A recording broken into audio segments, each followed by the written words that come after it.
Es uno de los bestsellers de negocios de los últimos 20 años, 30 años, sin duda. Good to Great analiza a una serie de empresas de una forma muy intensiva con un equipo de gente liderado por el autor Jim Collins sobre por qué unas empresas triunfan y otras no. Hoy vamos a comentar las ideas principales de este gran libro.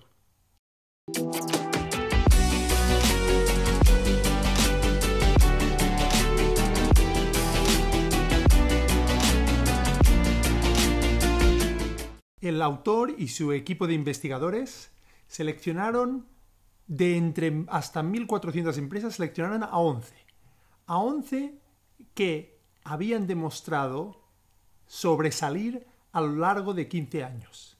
Y las compararon estas 11 con empresas el máximo de parecidas. Por lo tanto, de 1.400 cogen 11 y las analizan en profundidad durante varios años para detectar por qué estas empresas que eran realmente parecidas a otras en un sector parecido, en el mismo sector, con recursos parecidos, etcétera, con oportunidades parecidas, unas se quedan en la mediocridad y otras sobresalen a lo largo de esto de 15 años, multiplicando hasta 4 veces su valor, ¿no?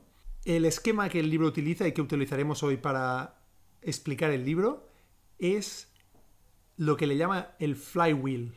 El flywheel, que no deja de ser un volante, una rueda cíclica que el autor utiliza para explicar su propia teoría sobre los diferentes pasos que una empresa sigue para ser una great company, una empresa que sobresale. Estos pasos están divididos en 3 partes. Son 6 aspectos que llevan del build-up, que le llaman la construcción inicial, al crecimiento, ¿no? Al descubrimiento de ese crecimiento. Entonces, estas 3 partes son personas disciplinadas, la primera, pensamientos disciplinados, la segunda, y acción disciplinada, la tercera. Vamos a hablar de la primera. Dentro de gente disciplinada, el autor habla primero de el líder de nivel 5. Y define el líder de nivel 5 de una forma sorprendente. La mayoría de la gente tiene en su mente la idea del líder máximo como una persona visionaria, carismática, famosa, podríamos decir tipo Steve Jobs, ¿no?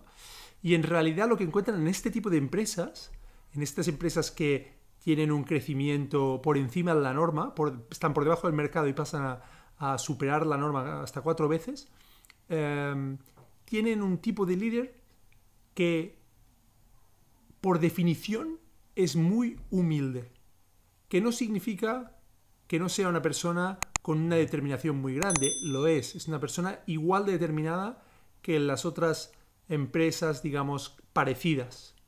Pero esta humildad significa que es capaz de aceptar sus errores y de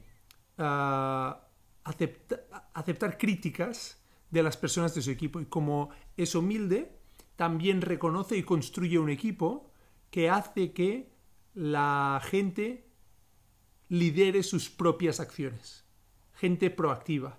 Y no lo que el autor llamaba como un genio con un séquito de ejecutores, sino que construye una cultura de lideraje. De hecho, luego hablaremos también de la parte esta del carisma, pero el objetivo principal de este líder es los resultados sostenidos. La segunda parte de las personas disciplinadas es lo que el autor llama primero quién y luego el qué. Y explica que muchas empresas pues quizá deciden lo que han de hacer para luego buscar a las personas que quieren subir al bus, que él le llama, ¿no? Y él lo que dice es, primero veamos qué personas hay en el bus o qué personas podemos subir a este bus y luego veremos lo que somos capaces de hacer realmente con estas personas. De hecho, la analogía del autobús es una que utiliza para explicar no solo quién subís al bus, sino cómo decides quién tiene que bajar del bus.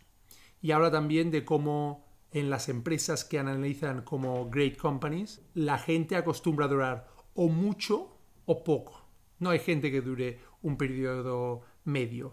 A los pocos meses de estar en la empresa, la organización y el lideraje está definido de tal manera que si la persona no cuaja, sale de la empresa, no funciona y se detecta enseguida. Y cuando cuaja, se queda durante mucho tiempo. Hay 3 aspectos que han detectado en cuanto a selección de personas en estas great companies. La primera es, cuando hay duda, no fiches. Si dudas, no fiches. La segunda es, cuando tienes que hacer cambios respecto a personas, actúa. No esperes y aplaces y dejes la decisión para más adelante, porque cuanto más tiempo pasa, probablemente más mal irá. Y la tercera que comenta es que pongas a la mejor gente que tengas en la empresa, no los pongas en los problemas más grandes, que es una cosa que algunas de estas empresas que no eran, digamos, que no se detectaron como a empresas que acabaron mejorando, sino que acabaron quedándose en la mediocridad, acostumbraban a coger el talento bueno y ponerlos a solucionar problemas que tenían porque eran los buenos. Y en cambio, las great companies cogían al buen talento y lo ponían en las mejores oportunidades. Y esto hacía que la empresa mejorase, supongo, a mejor ritmo que no empeorase. La segunda parte del flywheel, del volante de Jim Collins, es pensamiento disciplinado. Y dentro de esta sección hay 2 partes. La primera es confrontar los hechos brutales. De lo que habla el brutal facts, los hechos básicamente, es de una cultura que no se basa en presiones políticas, ideas de cosas ambiguas.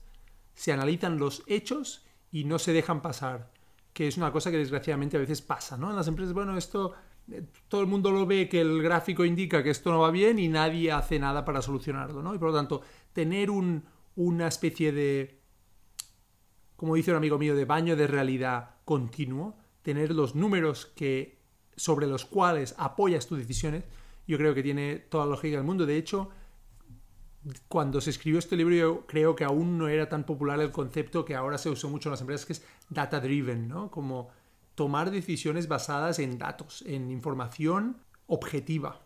En la línea de lo que hablábamos antes del perfil del líder, hay una cosa que la gente acostumbra a ver diferente, y es el concepto que decíamos del líder carismático.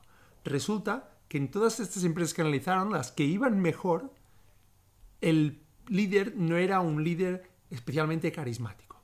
Y esto, de hecho, le jugaba muy a favor. De hecho, detectaron que incluso los líderes carismáticos les jugaba en contra porque la gente no se sentía cómoda criticándolos y diciéndoles las cosas a la cara. Y en cambio, estos otros líderes eran líderes que empujaban a la gente y que se sentían muy cómodos pidiendo a la gente su opinión para que los criticasen o pusiesen sobre la mesa problemas reales que solucionar. La segunda parte de esta sección de los pensamientos disciplinados es el concepto del erizo. Y el concepto del erizo se basa en una historia que cuenta el autor en la cual compara un erizo con un zorro.